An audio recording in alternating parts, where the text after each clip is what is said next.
You are drowning in a sea of how-to guides and expert secrets, convinced that the next course will be the one. But every new piece of information you consume without executing is just another brick in the wall of your own analysis paralysis. I know this specific flavor of self-sabotage intimately. I have seen the shadows of this particular struggle reflected in the haunted eyes of thousands of clients. The brilliant, the well-read, the perpetually almost successful. They arrive at my office, or rather, they submit themselves to this unforgiving dissection of their failures, bearing the heavy, useless weight of half-finished certificates and meticulously organized digital binders. They smell faintly of intellectual exhaustion and stale ambition. They believe they have a capital problem, or a market problem, or a niche problem. They are wrong. They have an inertia problem, masked by a perverse, self-congratulatory sense of learning. Observe the irony.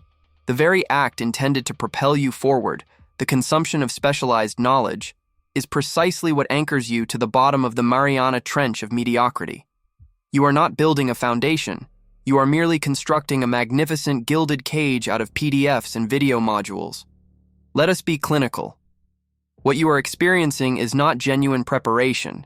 It is a neurological narcotic. It is the sophisticated mechanism of active procrastination, disguised by your prefrontal cortex as productive labor. When you click purchase on that $497 course on optimizing Facebook ads, or spend 3 hours meticulously color-coding your notes on SEO strategy, you receive a chemical reward.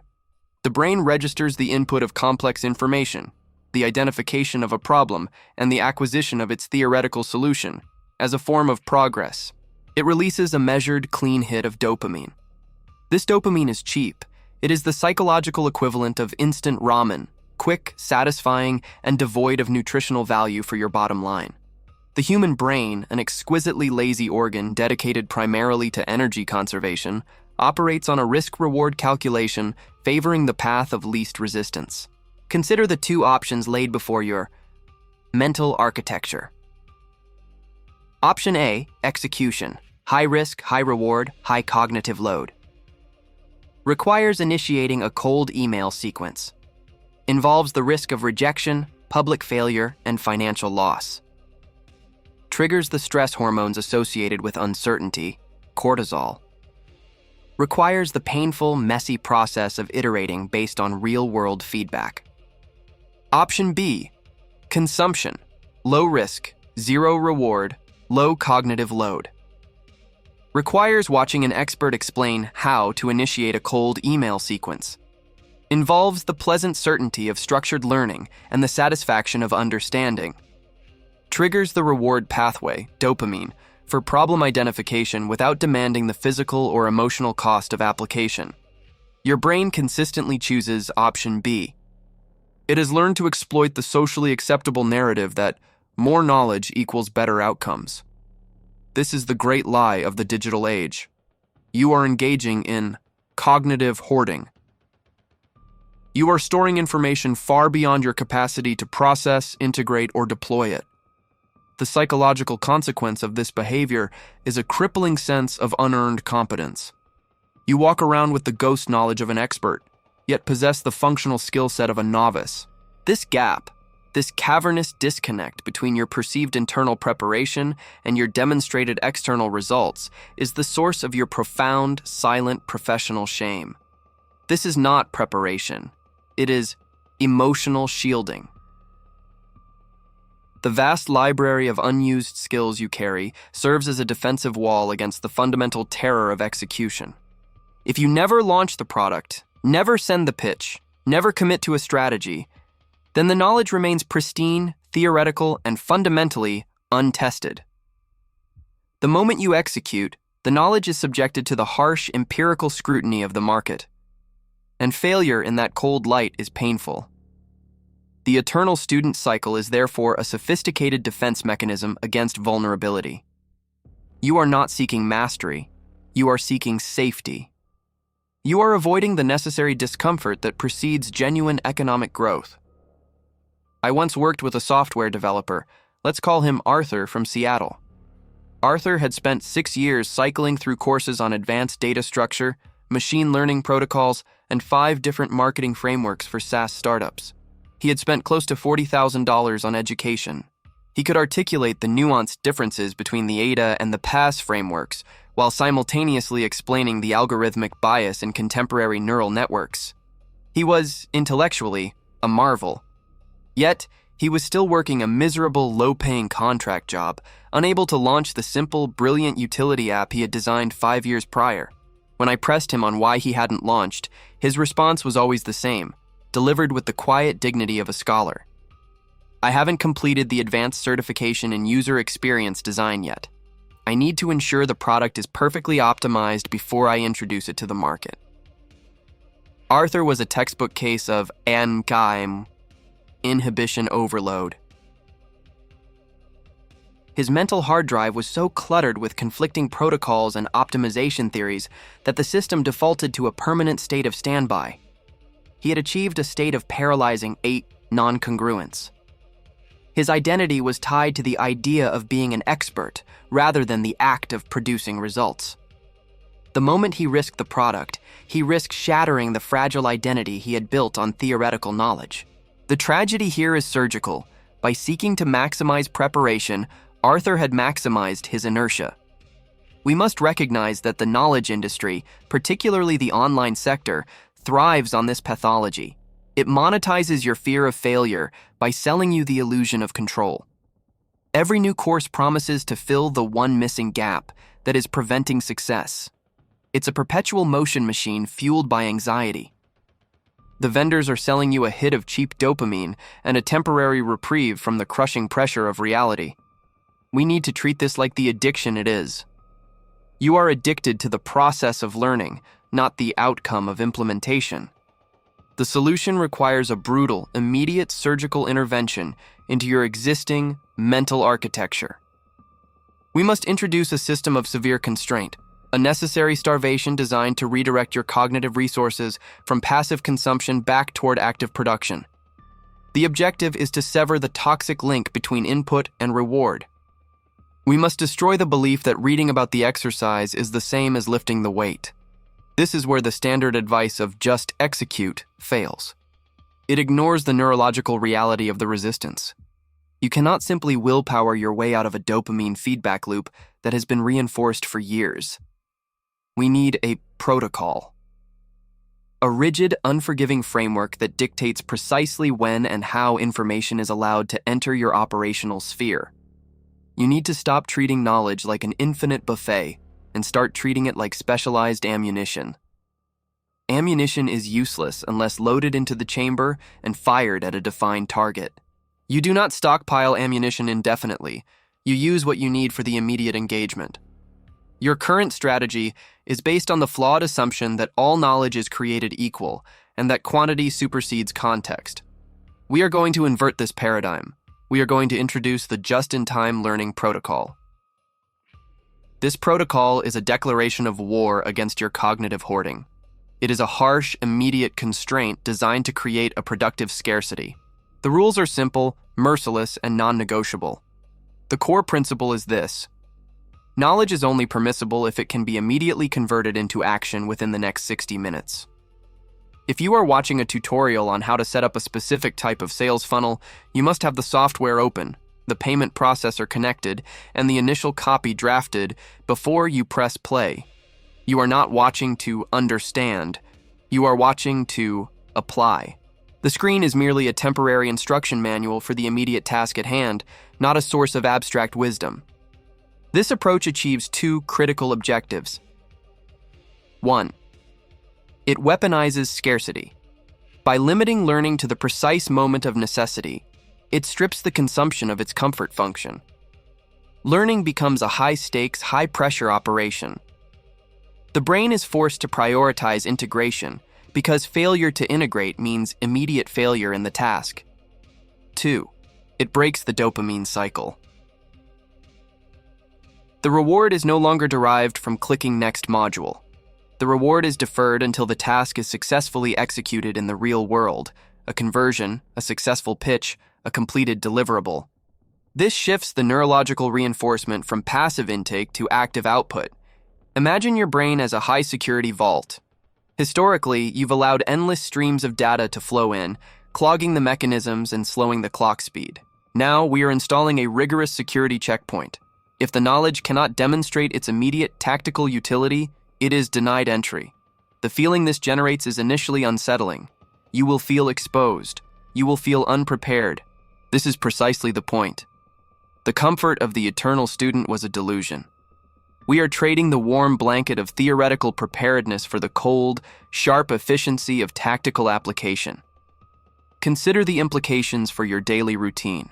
If you encounter an obstacle, say you need to understand the specifics of a Google Analytics report, your instinct is to search for a 4-hour masterclass on advanced data analysis. The protocol forbids this.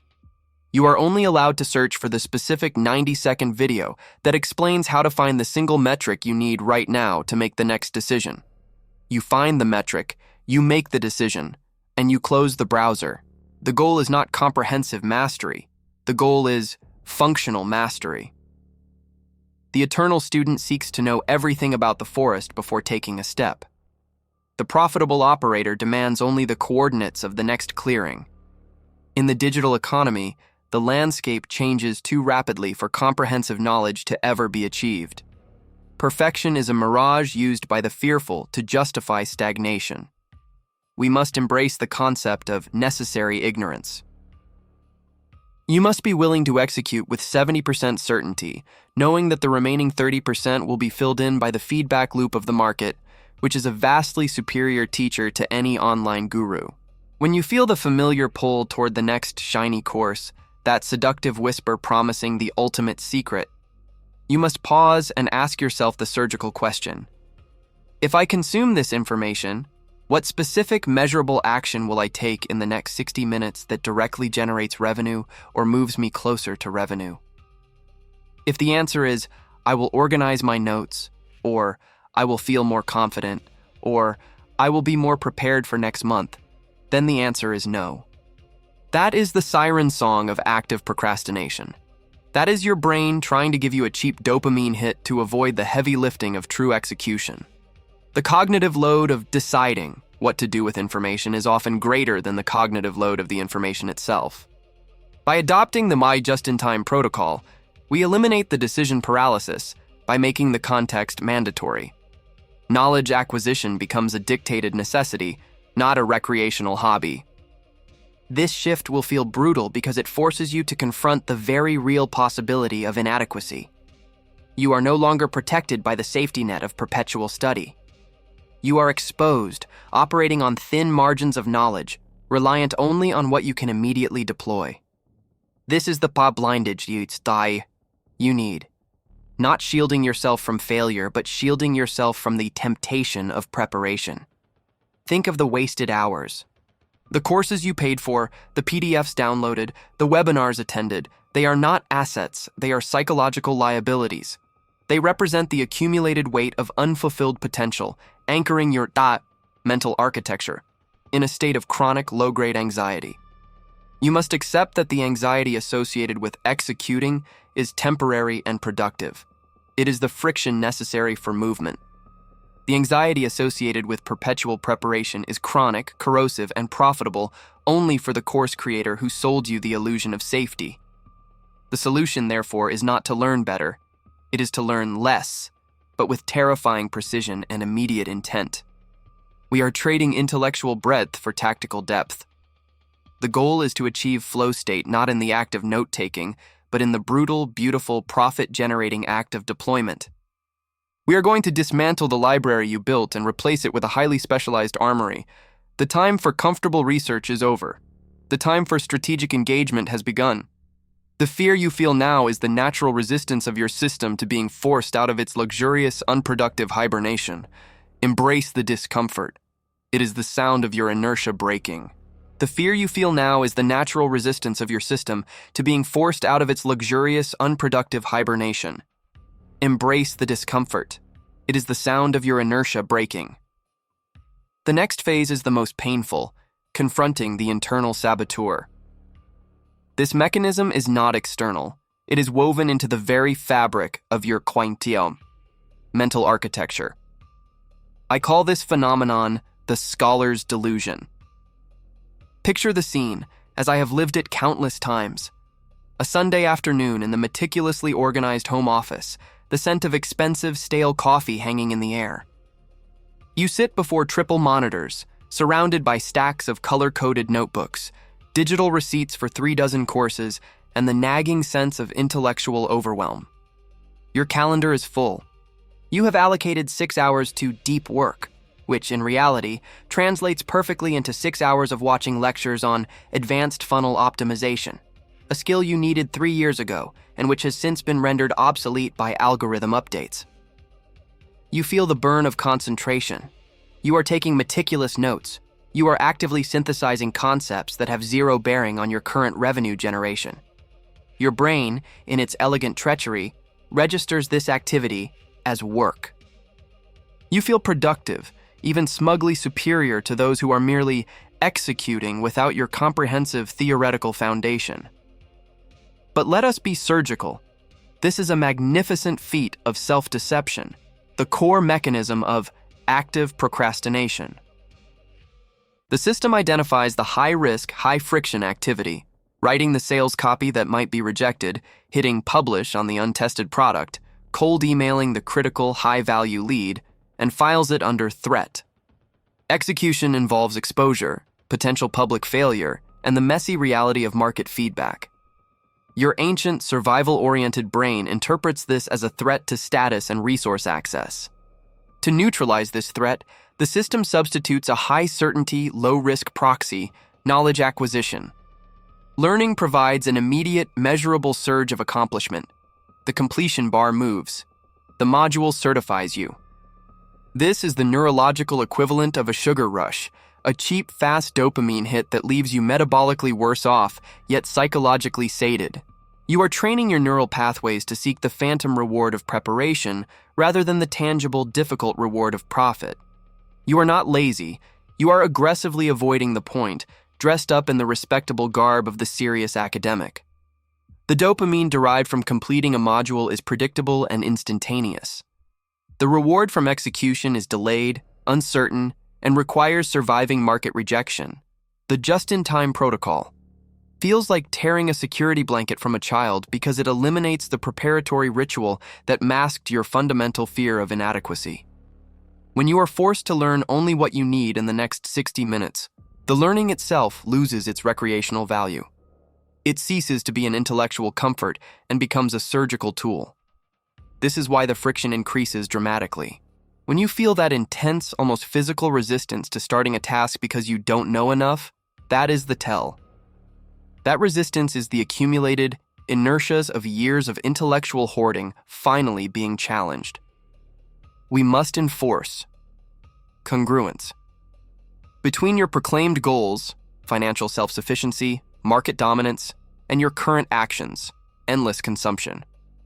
For most, there is a yawning chasm of hypocrisy here. They demand results while performing rituals that guarantee stagnation. The protocol forces these two realities into brutal alignment. Consider a practical application. You have a client, let's call her Sarah, who runs an artisan coffee brand in Portland. She needs you to implement a specific type of tracking pixel to segment her audience data. The old, intellectually obese mental architecture Bitesy would demand, I must first understand the complete history of browser cookies, the ethics of global data mining, and watch 3 hours of advanced coding tutorials to ensure I build this pixel with comprehensive mastery. You are attempting to build a PhD in data science just to place a simple piece of code. The just-in-time protocol dictates a ruthless efficiency. Sarah needs the pixel live by 4 p.m. Your search query is limited to the bare minimum. How to install Facebook Conversion Pixel using Google Tag Manager 2024. You find the 7-minute video. You watch it once. You pause the video every 30 seconds to perform the corresponding action in real time. You do not rewind unless the action fails critically. You close the browser tab the moment the pixel fires successfully. Under no circumstances are you allowed to explore related videos, save the tutorial link for later review, or delve into the philosophical implications of the tracking mechanism. That is the noise the protocol eliminates. This method is deliberately ugly. It is not optimized for elegant, comprehensive understanding. It is optimized for immediate, irreversible output. You sacrifice the intellectual breadth you crave for the tactical depth you require. This shift requires a new form of blindage. We are not shielding ourselves from failure. We are shielding ourselves from distraction disguised as preparation. We are developing the capacity for necessary carelessness. The market rewards action, not perfection. If you wait until you are 100% ready, the opportunity will have already been seized by the person who was 80% ready and willing to fail publicly and iterate quickly. The true cost of being an eternal student is not the tuition fees, it is the erosion of your action muscle. Execution is a muscle that atrophies rapidly when fed a steady diet of theoretical study. Every time you choose the comfort of learning over the chaos of doing, you increase the inertia required for the next task. The weight of your unused knowledge becomes the anchor that keeps you permanently moored in the harbor of potential. The most dangerous lesson your brain learns in this cycle is that feeling productive is an acceptable substitute for being productive. This is the ultimate betrayal of your goals. We must sever this toxic association. The only metric that matters now is the measurable output generated within the 60-minute window of acquired knowledge. If the knowledge does not immediately move the financial needle, it is classified as recreational consumption, and it is forbidden. The resistance to this protocol will manifest as anxiety, the deep, cold dread that you are operating without a net. This is correct. You are. But that net was never real. It was a psychological construct. True safety comes not from preparedness, but from the demonstrated capacity to adapt and correct under fire. We are moving from the role of the theoretician to the role of the tactical engineer. The engineer does not need to understand the subatomic structure of the steel beam. He needs to know its load-bearing capacity and where to place the bolt. Your focus must narrow to that level of surgical utility. Now, let us examine the specific neurochemical feedback loop that holds the eternal student captive, ensuring their perpetual poverty, the addiction to the novelty effect. When you encounter a new course, a new methodology, or a new guru promising a secret framework, the prefrontal cortex lights up. This is the rush of expectation, the neurological promise of future reward. This anticipation releases dopamine, reinforcing the behavior of searching and acquiring. The brain equates the potential future value of the information with the immediate reward of having the information in hand. This is fundamentally different from the dopamine released during execution. Execution dopamine is tied to effort, overcoming obstacles, and achieving specific hard-won milestones. The dopamine of consumption is effortless. It is the intellectual equivalent of hitting the slot machine lever. The course creator understands this. Their content is packaged not for utility, but for maximum novelty effect. They deliver the first 20% in rapid, high-impact bursts, the what if, and the secret formula, ensuring you feel compelled to purchase and start. But the remaining 80%, the grueling, detailed work of implementation, is what the brain actively avoids. By the time you reach Module 4, the novelty has worn off. The high-friction work begins. What do? You abandon the course and search for a new course, a new system, a new guru. The search itself provides the next dopamine hit, restarting the cycle. You are addicted to the beginning, perpetually chasing the rush of the promise, never enduring the grind of the delivery. This pattern is why you have 37 half-finished courses in your library. They are monuments to your neurological addiction to novelty. They are not investments. They are abandoned pharmaceutical trials. The just-in-time protocol acts as a counter-stimulus. It deliberately makes the acquisition of knowledge boring, painful, and immediately accountable. If you are only searching for the 90-second answer to one specific problem you must solve right now, the learning loses its glamorous recreational appeal. It becomes a necessity, a chore, and thus, the brain's substitution mechanism loses its power. You are not learning to feel smart. You are learning to survive the next 60 minutes of required execution. The motivation shifts from internal validation to external measurable results. The fear you must overcome now is the fear of being seen as unprepared. We live in a culture that fetishizes expertise and comprehensive knowledge. But expertise is earned through the cumulative failure of rapid, necessary deployment, not through passive consumption. The man who has deployed 100 flawed marketing campaigns knows more about the market than the man who has memorized 100 textbooks on marketing theory. We must accept the strategic vulnerability of being functionally ignorant in 90% of the peripheral areas, provided we are surgically precise in the 10% required for immediate action. This is the true definition of tactical advantage in the digital economy. This process demands a psychological reorganization, a brutal audit of your intellectual assets. Every course, every PDF, every saved webinar link must be treated as a negative liability until it generates demonstrable income. If you cannot point to a direct line of income generated by that piece of information in the last 90 days, it is a psychological burden contributing to your inertia. Burn the library. Not literally, but functionally. Archive it. Hide it. Make the retrieval of old comprehensive knowledge so inconvenient that the only path forward is the acquisition of minimal, immediate, actionable knowledge. The only acceptable form of study is the one that immediately converts cognitive effort into tangible kinetic output. This is the relentless surgical focus necessary to break the cycle of preparation and enter the arena of profit. The goal is to achieve flow state not in the act of note-taking, but in the brutal, beautiful, profit-generating act of deployment. The flow state of execution is superior because it ties reward directly to effort and risk, reprogramming the brain away from cheap dopamine fixes. When you feel the sharp pain of confronting a technical task with minimal preparation, embrace it. That friction is the sound of your old, unproductive life being dismantled. That friction is the sound of your old, unproductive life being dismantled. The immediate aftermath of abandoning your accumulated knowledge, the functional burning of the library, is not peace, but panic. Your mind, accustomed to the comforting weight of potential, screams protests.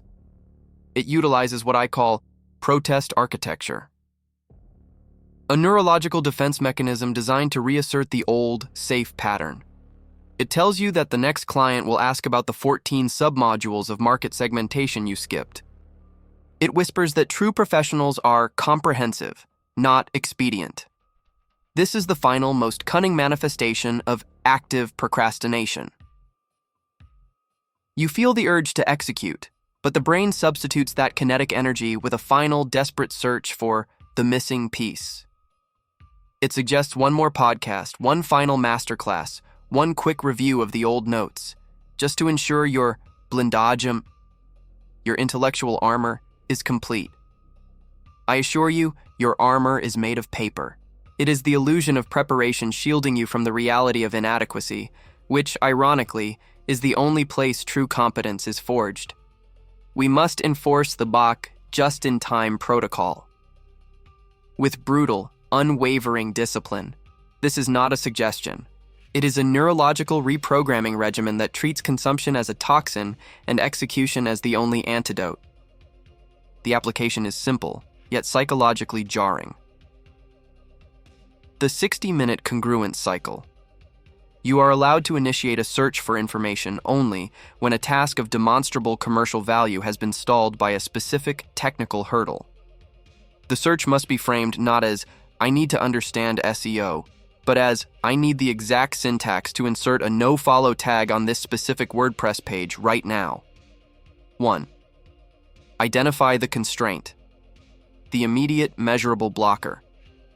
Example, I cannot launch this ad because I do not know how to set up the conversion pixel. 2. Define the scope. Limit the search to the smallest possible unit of knowledge required to clear the constraint. Reject any content that attempts to broaden your understanding of the peripheral context. 3. The 60-minute timer. Set a timer. You have 60 minutes to find the solution and implement it. If you spend 61 minutes acquiring knowledge without having applied it, you have failed the protocol. The resource is immediately closed, and you must proceed with the best available, imperfect solution or pivot the task entirely. 4. Kinetic output mandate. The knowledge acquired must immediately convert into kinetic output. The pixel must be installed, the email must be sent, the button must be coded. The moment of acquisition must be simultaneous with the moment of deployment. This cycle starves the yes. Inertia bar loop. It replaces the low-friction reward of passive learning with the high-friction, high-stakes reward of immediate utility. The brain quickly learns that the only way to achieve the dopamine hit is through the successful completion of a painful, short deployment cycle. This is the psychological architecture mental necessary for the digital economy. We are building an operational structure that prioritizes rapid, functional deployment over comprehensive, theoretical mastery. Think of the old model, the academic path, as constructing a vast Baroque cathedral. Every stone is perfectly cut, every arch is theoretically sound. It takes decades to build, and by the time it is finished, the religion it was meant to house has evolved, or the city has moved. The new model, the kinetic operator, builds a series of modular, rapidly deployable shelters. They are ugly, they leak, they often fall down, but they serve the immediate need of the moment. They generate revenue, now. We learn the structural integrity of the shelter by watching where it fails under load, not by reading textbooks on masonry. The tyranny of the blank page. The deepest root of your paralysis is the terror of the blank page, or in the digital realm, the empty dashboard. You believe that preparation eliminates this terror. It does not. Preparation merely postpones the terror until the moment of execution, often amplifying it because you now have so much more to lose, so much knowledge to fail to live up to. Viktor Frankl understood that meaning is found not in comfort, but in the confrontation with unavoidable suffering. In our context, the unavoidable suffering is the moment of deployment when you know you are functionally unprepared. Embrace that feeling. That sharp, sickening doubt is the signal that you are finally operating at the edge of your competence, which is the only area where growth and profit reside. The gurus you follow, the successful operators, did not study their way to fortune. They executed their way there. They used failure as a high-speed feedback loop, gathering only the 90-second data points required to fix the immediate break. Their knowledge base is not a library. It is a meticulously organized toolbox of patches and workarounds derived from battle scars. I once mentored a brilliant young man, let us call him Ethan, who had spent 7 years accumulating certifications in digital marketing. He could diagram the perfect sales funnel on a whiteboard, citing case studies from 2018. He was, by any measure of consumption, an expert. Yet, he was financially stagnant, relying on his parents in suburban Seattle. His inertia was astronomical. Every day, he would review his notes, adjusting his master plan. He was an architect who refused to lay a single brick, fearing the wind might shift the design. I gave him a brutal mandate. You are forbidden from opening any of your 42 courses. You must find one small business in your neighborhood, a dry cleaner, a coffee shop, and offer to run their social media for $200 a month. You are allowed to search for information only when the coffee shop owner asks a question you cannot answer, and that search must be applied within 60 minutes. Ethan protested bitterly. He felt unprofessional. He felt vulnerable. He said, "But what if I make the wrong kind of post? What if the owner realizes I don't know the long-term strategic value of a multi-platform content matrix?"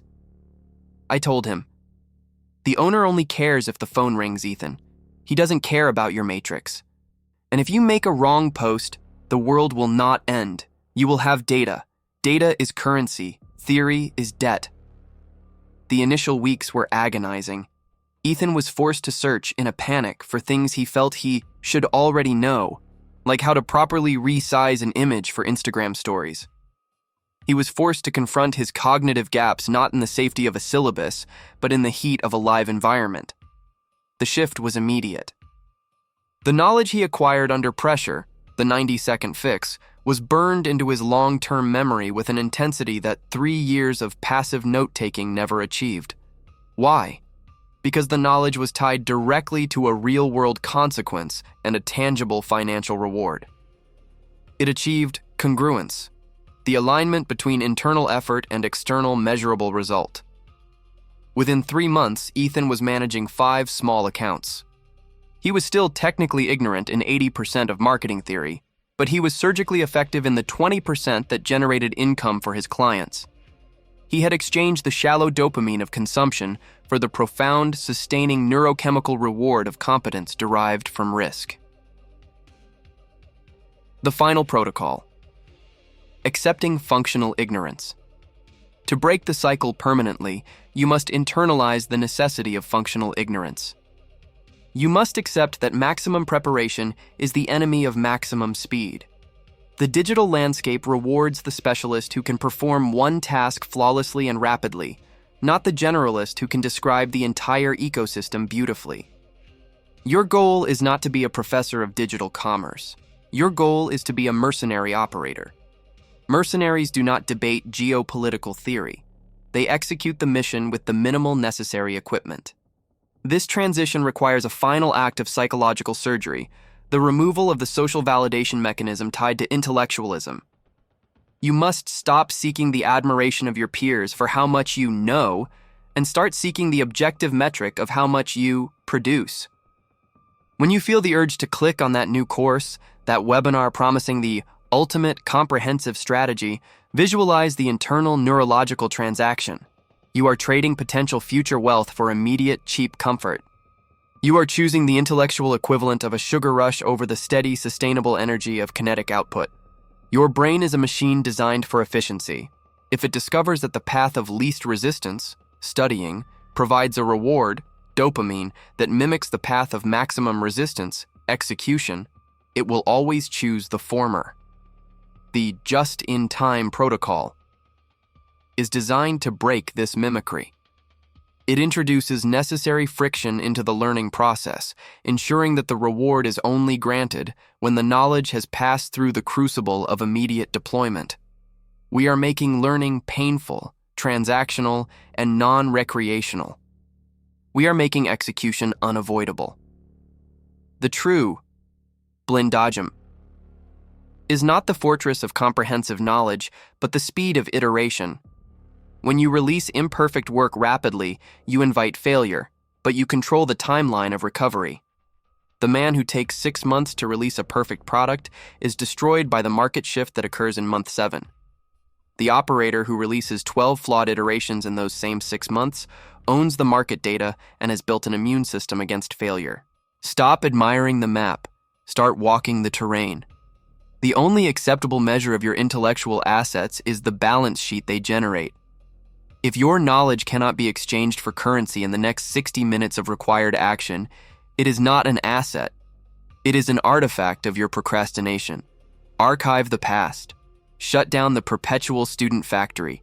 Step into the arena with minimal tools, a focused objective, and the willingness to look unprepared. That vulnerability, when accepted, becomes your greatest strategic advantage. The time for preparation is over. The time for the profitable, beautiful mess of execution has begun. Now, close this screen. Identify the single most painful action required for revenue generation and find the 90-second answer you need to survive the next hour. The only knowledge that matters is the knowledge that pays. Go.